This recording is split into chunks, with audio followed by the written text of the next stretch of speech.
Our speaker today is Dr. George McKenna. He's the Peoria County Regional Office of Education. He's in his 10th year at the Peoria County Regional Office of Education, his first year as a regional superintendent. Through the ROE, his primary focus has been school safety, specifically behavior threat assessment and safety site assessment. He's a former teacher, coach, dean of students, assistant principal, and high school principal.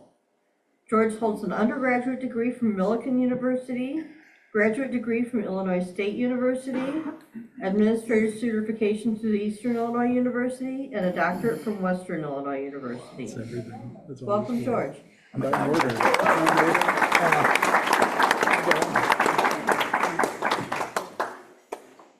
I got a question. I have to get it up.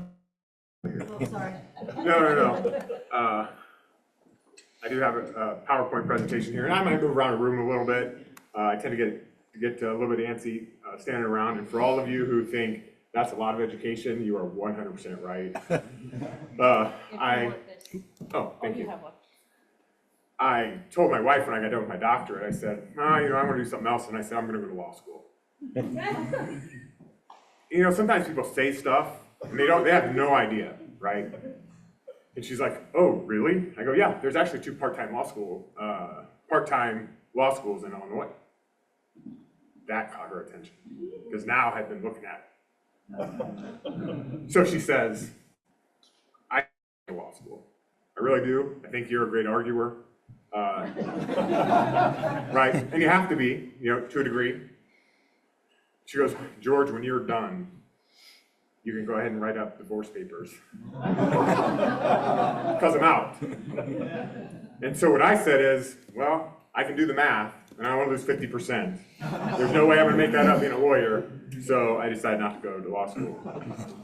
And to the person who made the comment about being paid by the number of words that you say, you better get your checkbook out. I got 30 minutes. It's going to be a long and fast 30 minutes. So what I want to talk about just a little bit, we're doing a little bit of a tour around helping people understand what the ROE does. We're like Rotary, we are 100% a service organization. Brimfield last night at their school board meeting talked about a program that we have. And I started by saying every day what we hope our employees do is they get up and say, how can I add value, right? How can we do something great for kids? And so that really, I think at the end of the day, really focuses in on what our mission is. So here's a little bit about the ROE.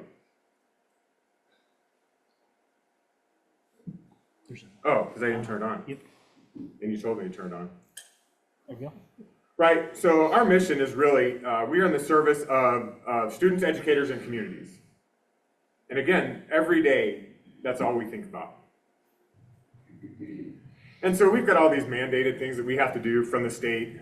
In fact, these three guys over here, familiar faces, you'll see their names up here, Dave and John. And they do a lot of work for us. In particular, they do some compliance work, which is really difficult, really tedious work, but super important for the districts to make sure that they, legally have some sort of cover as we're sort of pointing out things they need to do. But we do all this other stuff too, right? We have a testing center for folks, and typically adults coming in to take the GED. In fact, we give it two different ways because the written GED is easier in the math. So if we have somebody who's struggling with math, we can switch them over to a different program. We do the safety inspections every year. We train all the bus drivers. We educate our licensure, pre-employment background checks. Everybody but Peoria Public Schools, they've got so many that they do it on their own. It's more cost effective. And we do building and occupancy permits, right? You wouldn't think, well, the ROE, that's a unique sort of task. We are the #1 resource and expert for school buildings. And even when the fire department, state fire marshal will sometimes come in, they come in with us and do inspections. They can point out all kinds of stuff, and it actually doesn't even matter unless we point it out too, right? So we're like the final authority in those circumstances. Over here, right, we talked about John, Dave, and Dave. And so most of it, you would think about the ROE as K-12, right? All we do is work with kindergartners through seniors. And we also have an adult literacy program. And at one point we had 300 or so, and our numbers have recovered post-COVID, of folks in our community who are struggling readers as adults that we run a program and have a grant for Peoria County, right? So we extend well beyond just the K-12 realm. We talked a little bit about compliance. It's probably one of the most boring things we do, but one of the most important things we do from a state perspective. And again, that's Dave, and John. Adult ed. So when you think about adult education, we run the GED program out of the jail, Peoria County Jail, and we have for years. In fact, we lost our grant post-COVID because there's a very sort of strict data piece that you have to have in all the time. And during COVID, they shut everything down, so we weren't able to see students. And then when we lost our grant, the jail actually circled into us, the county, and said it's of such value that we'll pay for it. And so Dr. Shelley Cruz, you'll see her name here a second time here in a minute too. She's been doing that work for 2 or 3 years now. And what we do, birth to 5. So again, now we're another age group outside of K-12. We have a program where we visit expecting mothers, and then post-birth, right, birth to 3, we work with them to help them develop the skills necessary to then be successful in preschool, so then they can be successful also at kindergarten, right? And we're trying to set them off on the right foot. And that's, both of those are really overseen by Jackie Jones, and she's been with us for 4 or 5 years. And that's something too about the ROE that we probably don't talk a lot about. We're a great place to work for. In fact, we steal people all the time. And most of the time, people don't leave us because of the sort of quality of life that we provide within an organization. So we have 8 preschool classrooms. We have 6 at St. Paul, 1 at Hollis Grade School, and 1 at Oak Grove. So on top of that, that's 8, we have 160 preschool kids that we're responsible for. And you'll see Dave here again. Most of you maybe will remember the Gerald and Brooke are at the GMB Arts and Education Spring Celebration. That's typically in the spring down at the courthouse. Recently moved this year because of all the renovations to the Peoria Riverfront Museum and Caterpillar's Visitor Center. And they are not going to let us go there. We've already had some really difficult conversations about potentially not moving back. And what I will say, if anybody in the room know Henry Vickery? Great guy. He's elated that we are downtown and we're using a space that they built for the type of stuff that we're doing. And anytime you have a happy Henry, everybody's happy, right? I mean, he's really excited about it, and so that's fun to see as well. And then we have an alternative high school. We've got about 30 kids at the Franciscan Center. It's just down from Washington Oaks, which is now the Youthful Minds Trillium Place facility for behavioral health, youth behavioral health. And so that's, again, run by Shelley Cruz. Dr. Cruz used to be a principal here for Peoria Public Schools. Left that work for a little bit, came to work for us 2 or 3 years ago. And then when this job opened, she's like, George, this is like perfect for me. And she's phenomenal. She's doing a great job. And so, and these are just typically kids that just don't fit in their normal school. They're not violent offenders. They're not kids that are constantly expelled. They usually are uncomfortable in their home school. They stop going. And now we have a program that sort of wraps around them. We also have family support specialists. Most of you commonly probably think about this as truancy. Number one, if you heard me talk early on when I took over for Beth Kreider in the office in June, is that we had 3 main goals across the county, and addressing chronic truancy, which is unexcused absences from school, and chronic absenteeism, which are excused absences from school, right? So there's a subtle difference there. And so we have a great team. In fact, we report out to the county. They were supporting us a little bit, so we report out to the county. We had 1,600 kids on our caseloads last year, which does not even touch the number of chronic truants that we have across the county. We would argue we probably got 4,000. Wow. And maybe more, right? If you throw in chronic absenteeism, then that skyrockets even further. And so we had 1,600 on our caseload last year. 70% of those met our exit criteria, which for us is 80% attendance over the previous 8 weeks. So we do 2-week blocks where we do nothing but we track attendance. We're working with them to sort of remove any barriers that they might have going on in their life so we can get them back to school. So we get them to a point where they're missing just 1 day a week. That's still chronically truant, right? Because that number is 10% of the school year. So it's still chronically truant, but what we decided is we're triaging this. We're getting kids that aren't going at all. They're going 8 out of 10 days. Good for us. Let's go find the kid that's going 1 day a week, right? Because those kids are out there and they're sometimes really, really hard to find. And so that's what we've decided to do. We actually used our current program as a basis for our grant that we lost 3 years ago. And they're like, well, we need to do, they were talking about all these sort of conceptual ways that we could write for this grant. I go, no, just put down what we're doing, right? It's successful. We ended up getting a grant that's worth about $300,000 a year for truancy as a result. And so that money kicked in this year. We have a tremendous professional learning staff, all the way from kindergarten, right, those elementary kids, all the way up to high school, working with educators, right, working with local teachers, building capacity for local principals so that they can do the work. Because at the end of the day, our third thing that we talked about as an organization that we really wanted to take on is we wanted to make sure that when we could get kids back in school, well, it's actually our second, when we could get kids back in school, that they had an excellent teacher in front of them, right? It doesn't matter how good your teacher is if the kid's not there. But when a kid is there, we would make sure that they are great at their job, that they're using the absolute best possible instructional practices. And this team that we have is incredible. Amy Smith, Dr. Amy Smith there, she's the Assistant Regional Superintendent of Schools. She's been doing that work for 2 or 3 years. Everybody who works with her loves it. In fact, I was at Brimfield, as I said last night, and she came up. Actually, our whole team came up just in their normal, then with continuous improvement, right, strategic planning, and then now rolling out the actual coaching and actual professional learning to their teachers. And so they were really excited to have this team in place.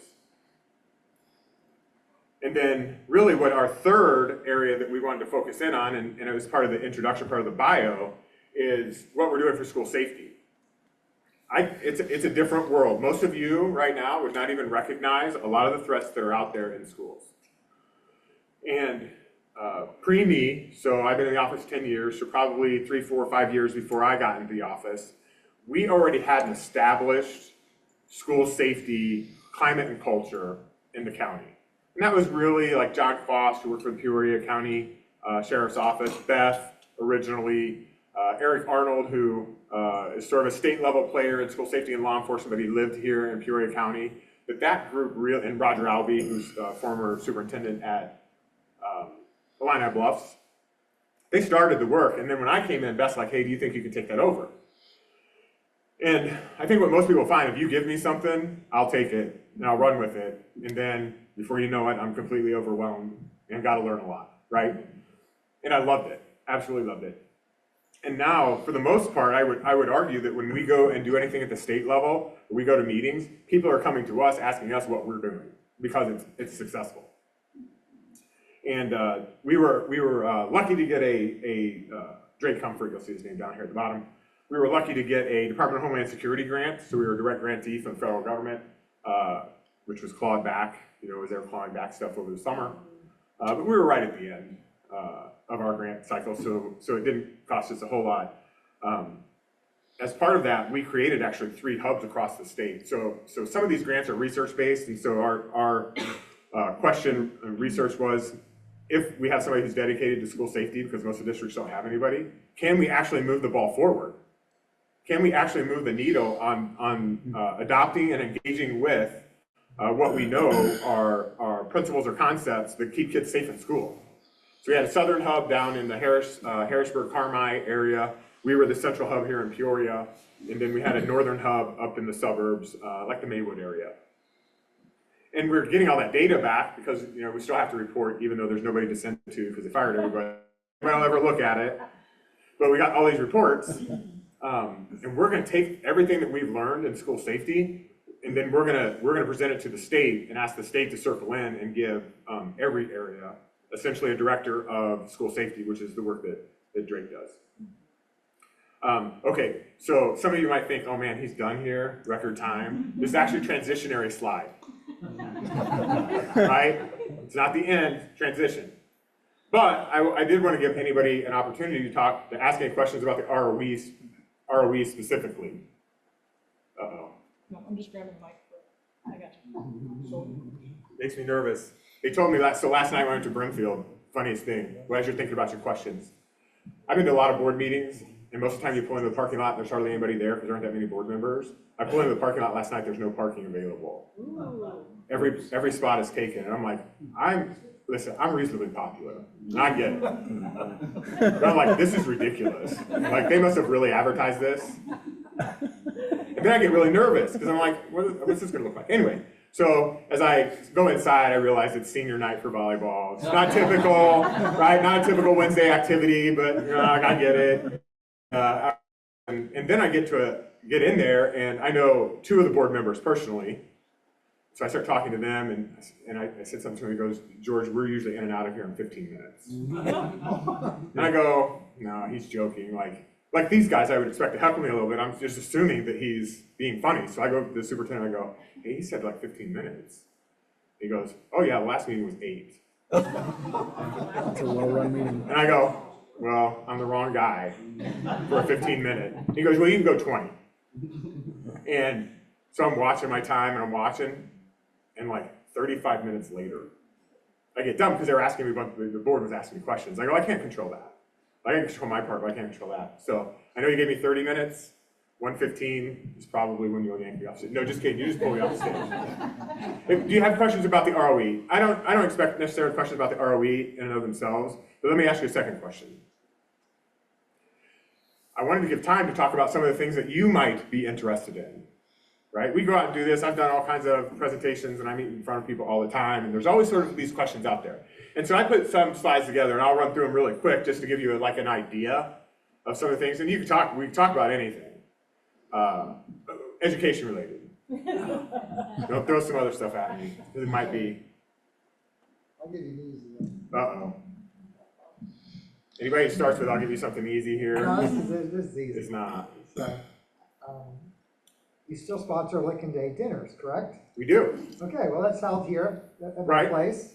And I know we've had several of our members involved in it over the years. Of course, Dave's always there as well. So I just wanted to thank you for that. I think it's a great recognition for the students. And thank you. Oh, yeah, for sure.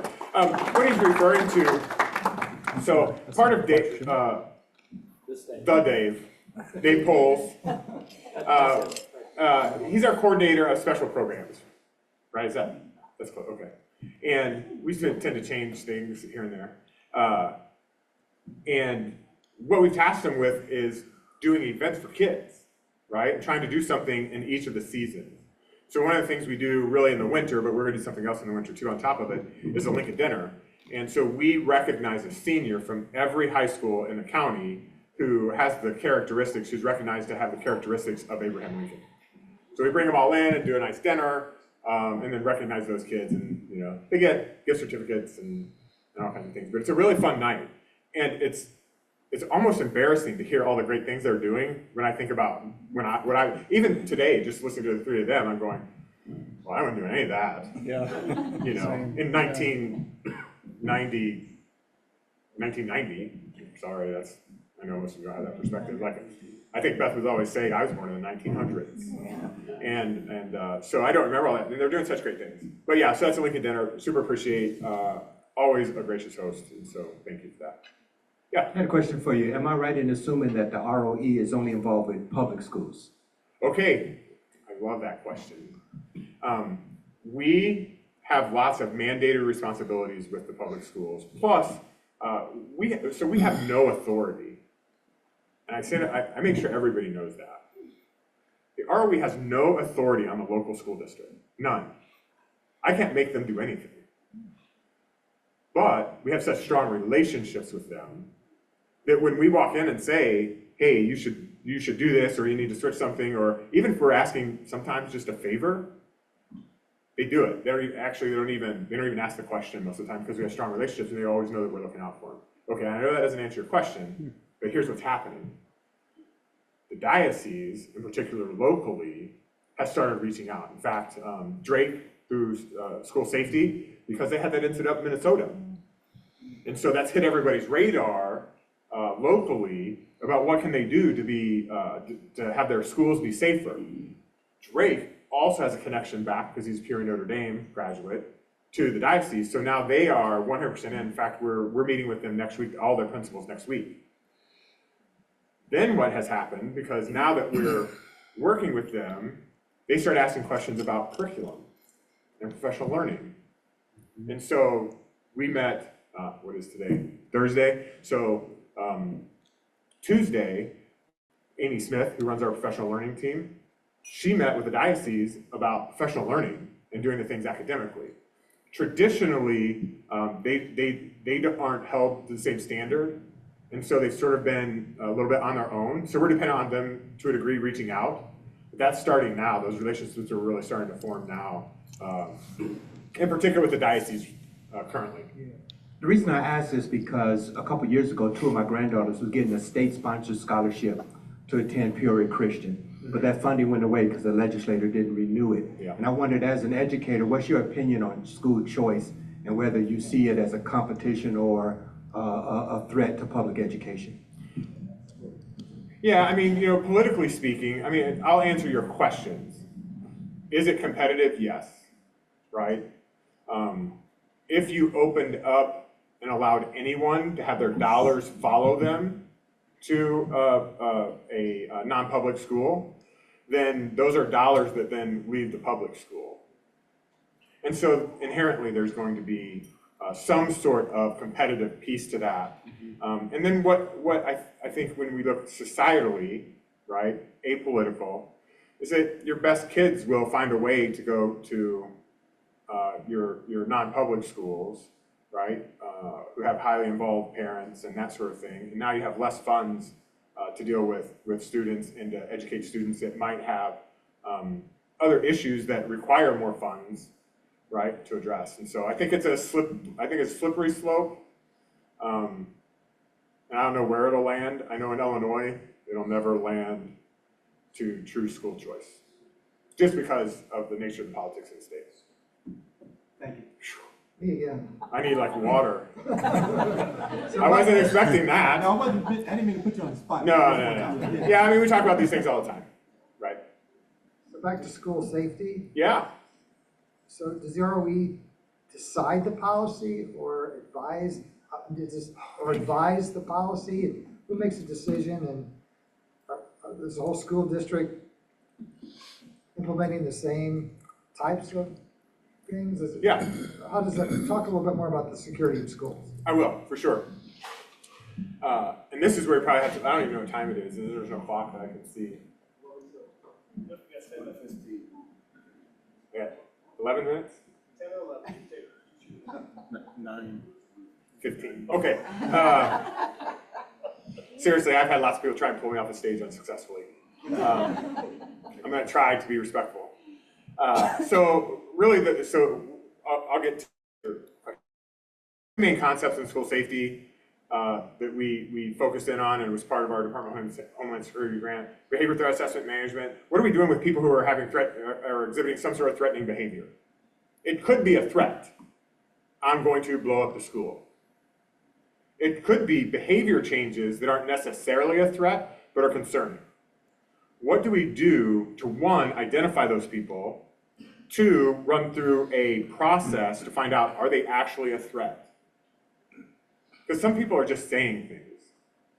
They don't have access to a firearm. They've got no interest in hurting anyone. And yet, in that moment, they say, I'm going to kill you. Which is oftentimes, with kids and adults, is just like, leave me alone. But they don't have the words, leave me alone, so they say, I'm going to kill you. And what you find most of the time is that that's very seldom ever the case, where you have a true sort of threat where somebody's going to hurt themselves or someone else. But that's behavior threat assessment management. And then we go into the physical safety and security side. And so when Leah said safety side assessments, then we go into buildings and we talk about how they increase their physical infrastructure to make their buildings safer. 4 things that are really important there. How do you deter someone from picking you as a target, right? People who are committing crimes don't want it to be difficult. And they sure don't want to get caught. And so if you're viewed as a difficult target, then they're not gonna actually vandalize and or break in and or try and get in at high value targets, which are human lives. So you want to deter people from even thinking that they can get in. Then you want to deny entry in some sort of way. So you want to set up some sort of entry system, right? Layered entry, so that people can't even get into an area. And if they're really, really determined, then what are you going to do? How does your layered entry actually just delay people even further? When we present all the time, Roger Alvey and I do Admin Academy, which is for administrators across the state. We do some presenting.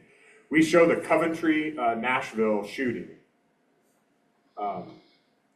They literally 2 rounds. So the person stops in front of 2 layered doors, fires 2 rounds. Those rounds shatter the glass in the first layer of doors and the second. Because windows in schools are designed to break out in little pebbles, right? Tempered glass. So when a kid puts his hand through it, it doesn't hurt them. And so what you find is I can probably take this and use the end and shatter a window, a tempered window. Even in your car, like your cars have tempered windows. But your windshield has laminate, right? That's why oftentimes your windshield could even take a 2x4. Won't necessarily go through because it's layered glass. It has glass, and then it's got some sort of laminate film, and it's got glass, and it's got whatever the company and manufacturer uses. So why is that important? Because that person shot out those doors. What slowed them down the most was they caught their backpack on the push bar, of all things. They're getting in, they're trying to go under the push bar, and it catches the backpack. But even that's only a second or 2. When you do laminate glass, and we show some video from 3M, it's a minimum of 30 seconds. You go around through, then you got to break it out so you can stick your hand in and actually open the door, right? Laminate film is designed to keep the window from breaking out in pebbles. So it keeps it there and intact. It shatters it, you'll see it spider and you'll see everything, but it stays intact so they can't just walk through. Anyway, so that's physical safety when we talk about later. See, I told you 15 minutes. Is my 11 minutes up? Okay. And then what do we do about standard response protocols? This is to your question. We in the county, all 18 of our public school districts have signed mutual aid agreements. So that means that if any of our districts here in the county, and actually it's a 4-county coalition, that's part of the next slide. They take one out. We have a 4-county coalition. So Woodford, Tazewell, and Peoria. That if there's an incident at a school, and that those students and those adults in that building have to evacuate the building and cannot go back. Could be a gas leak, could be a fire, could be storm damage, right, from tornado. Oftentimes considered what happens if they have an active assailant situation and it's a criminal, somehow has become a crime. They've all agreed that in that worst moment that school district is going to face, that we're all going to mobilize. And we're all going to send aid. And it might look like sending bodies, sending labor essentially to help the education process. It might look like sending buses because you're going to go to a rally point so kids can't go back to their building. They have to go to a rally point. They have to get from the rally point to the reunification center. So then they can get back with their families. And that is an undertaking. When you've got 400 K through 4 kids, trying to get them back to an adult that is responsible for them, I mean, it's just a process. And so they've all agreed in theory and in writing, because I have all they're sitting on my desk, I'm just waiting to sign them and send them back as a fully executed agreement, that they're going to follow the same process. As part of that, they sort of did a little bit of arm twisting to get them to use the same standard response protocols, which are what happens when you have to evacuate a building. Most of the time, there's these like 90-page binders that they have. This is what we'll do. This is what we'll do. The I love you guys, which is the gold standard now for standard response protocol, gets it down to 5 words to tell you what you do. It's action-based and behavior-based. It's not situational-based. So we don't have to worry about whether it's a chemical spill or whether it's somebody who has a firearm and maybe committed a crime down the street. You know, we're 6 doors down from the murder of that 15-year-old at the health department, right? So those are things that are realistic to us. That system is so good that when the health department asked us to rewrite their emergency operations plan, that's the system we used for them. And then it reduces it to 16 pages. You're literally saying, if we need to evacuate, we say evacuate, this is what it looks like. If you need to shelter in place, shelter, this is what it looks like. And it doesn't matter the circumstances. So that's standard response protocol, and everybody's picked that up. Okay. The private schools now, I don't want to say the diocese, because that's the most prevalent. They are now wanting in on our reunification plan.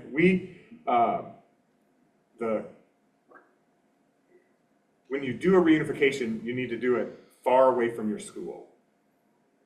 Because oftentimes what happens, all kinds of places that active assailant ran by and dropped something becomes part of the crime scene.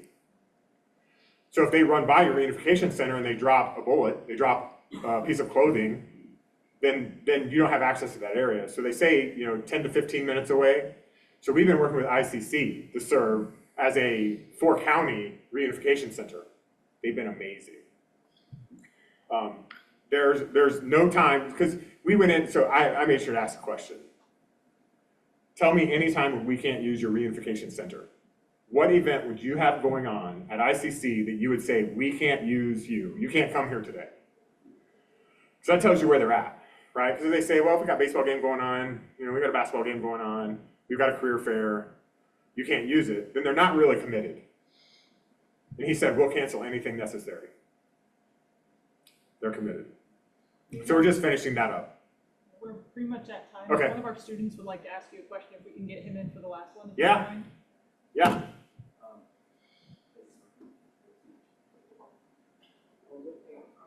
How much time do I have? We're right there. Okay. My question is a bit of a different topic, but as a student, I've been noticing that every year we get in the school we get like more and more like freshmen, especially in high school. I was wondering and since so a lot of classes are like getting a bit like cramped, I wondering if you made any like suggestions to like the schools about that, like if anything you'd say. So you're talking about like student-teacher ratio?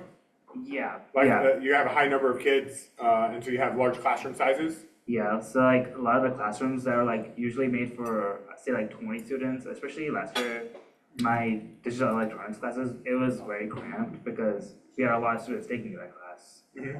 So I was wondering, like, have you suggested anything to teachers about that? So, yeah, I mean, the answer is hire more teachers.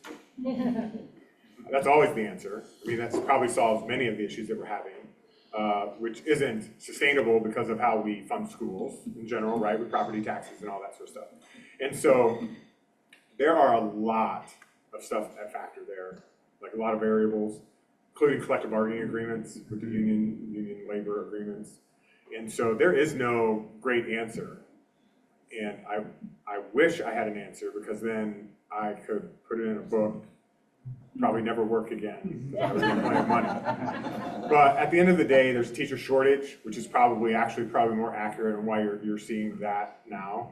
And I actually have a slide for teacher shortage, but it's only been getting worse since 2017. In fact, I noted it in my dissertation in 2017, because I saw from like 12,000 people taking the basic skills test when I first did my data, and I was sort of updating it.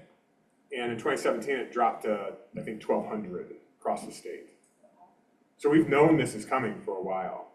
And they're starting to feel it. When the suburbs start to feel it, they'll start to make some changes. That's where the money is, and that's where all the high-powered legislators are. And so, but yeah, teacher shortage is probably number one. Is it sustainable over time with collective bargaining? Number two. Facilities, yeah, you might even have, thank you might even have classrooms. I mean, so there's a lot. Sorry, I don't mean to. I wish it were simple. I wish all these answers were simple. They aren't. Oh, yeah, I would have a job, so thank you. Thanks for making it complex. But no, anytime, before you, I know I feel like Duck's over there. If you ever need anything from the ROE, ever any questions about anything that's going on, that's our business. Like, you call us up, we want to partner, we want to collaborate. Oftentimes we'll say, if you got something that's good for kids, we're in. So, thank you.